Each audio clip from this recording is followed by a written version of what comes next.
Hi everybody, welcome to TorqueKingTv once more. I'm Chris, nice to see everybody again. Today I'm just going to do a short bit on an NP205 transfer case for an older Chevy. We need to remove the shift rails out of this. I'm going to show you how it's done. Pretty simple, shouldn't be that difficult. Follow along, we'll see how it goes. So we're going to use our own manual that we've got here, and I'll put the link to this manual in our description. We've got a really good manual written by the boss here on how to dismantle and repair these 205 transfer cases.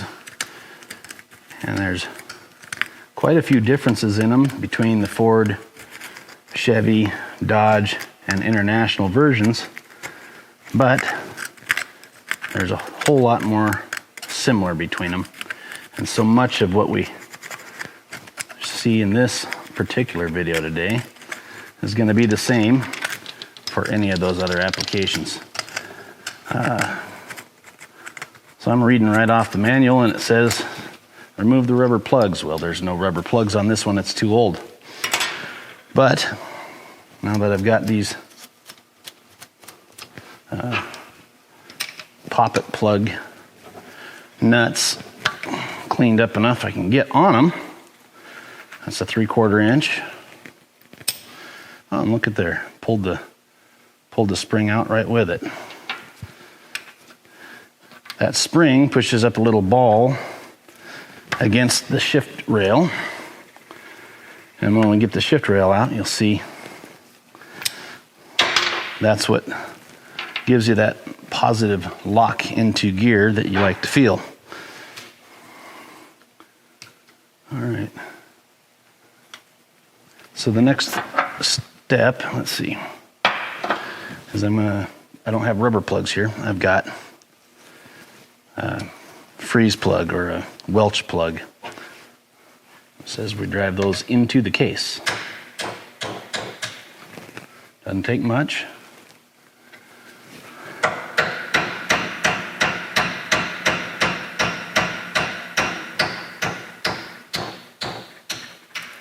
I'm just tapping easy with this particular swing press. A hammer would be good enough. That's a little overkill for what we're doing. The next part, it'd be nice to have a little more light in there. I want to make sure that my pins are lined up. The manual says shift into the neutral position.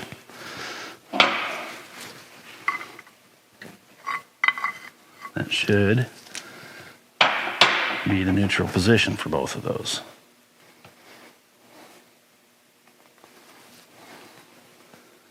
I can see that one clearly. I can see that one clearly.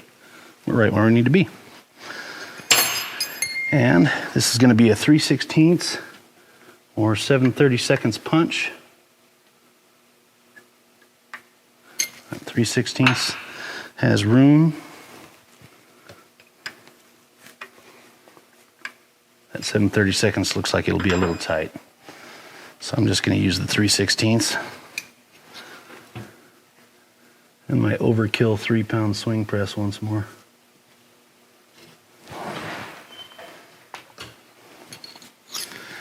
There's a roll pin in the shift shaft, and that's what we're trying to get out.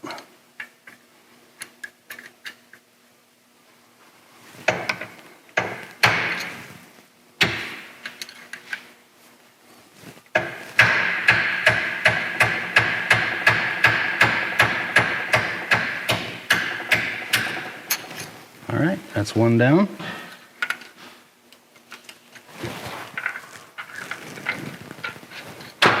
Let's take another look at that one. Maybe moved a little bit.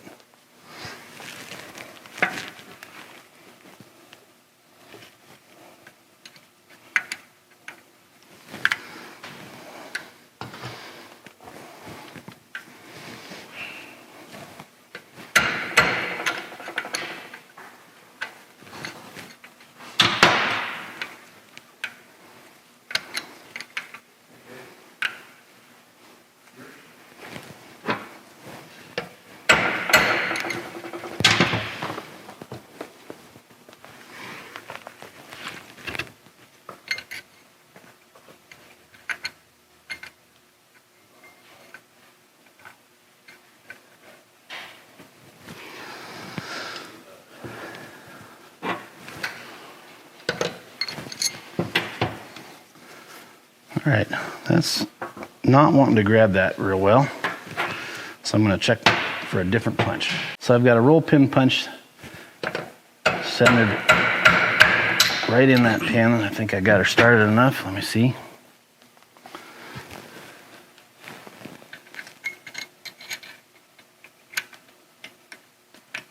Okay. But now that we're partway through the hole, it'll be easy to line up.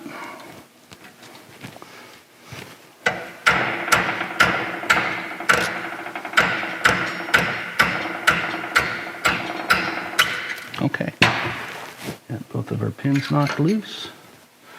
Those pins retain the shift forks. Now, next step. Dan's got us pulling that shaft off, and then we should be able to slip those right out of there. Yep, okay. So, I'm gonna pull these pins out.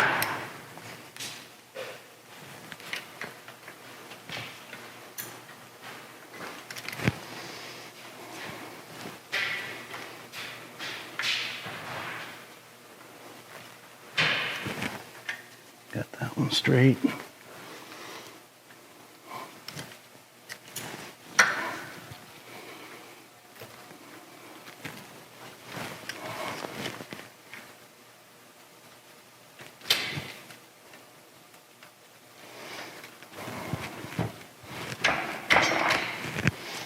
Little extra coercion.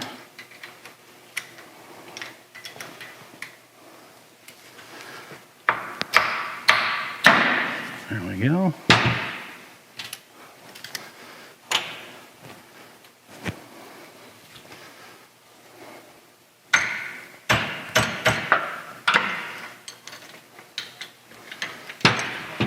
Now, still had the detent ball down in there. I'm going to try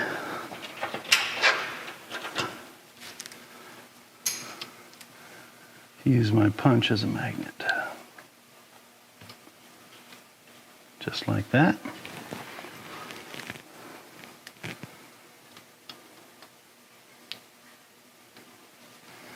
Just like that. Got those balls out.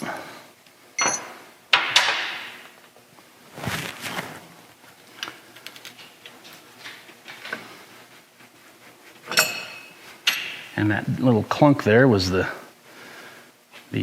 shift fork falling into the case.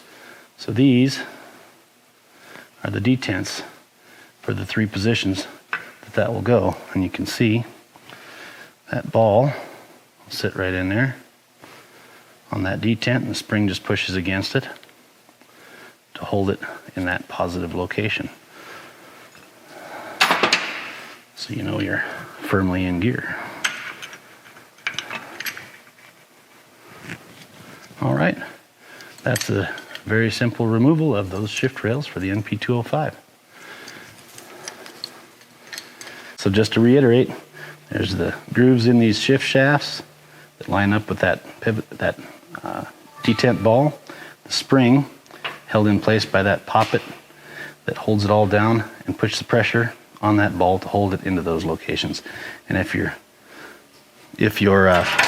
shift shafts are worn out here from being shifted too long, or if you've had bad seals on here and too much dirt has got in there, you can wear these sharp edges down and it can pop out of a gear just from that.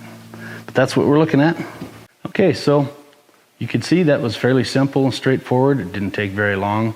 If you've got a shift rail problem with your 205 transfer case, sorry, when you're shifting in, you don't feel it positively engage into gear, or it's popping out of too high or too low, or for low. If it's having any of those problems, shift problems, the likely culprit is these shift rails and the poppets. So you can see it didn't take very long to get all of these pieces out if you're having a problem with your shift mechanism in your 205 transfer case. more than likely the issue is one of these pieces that we pulled out today. Either the shift rail itself or the poppet ball or spring. Sometimes those springs can break. There's a lot of different things that can happen in there, but it's not that difficult to pull the pieces out. It is a lot more difficult to put them in without having to tear the whole transfer case apart. But if you need to get these pieces out, knowing those little tricks makes all the difference. So the thing to have, you want to have that TM 2000 transfer case manual. It's written in-house, lots of pages of fantastic full color pictures, parts descriptions between Ford, Chevy, Dodge, and International, who used what and what year they used it and how many times they used it. Lots of great information. You can get this at our website, TorqueKing.com. So thanks for watching another one of our videos. We're glad to have you along. If you like what you see, give us a like, a comment, subscribe, all that great stuff that everybody needs and everybody wants. If you see something that you like, see something you need, give us a call. Check us out on the web. Thanks for watching. Have a great day.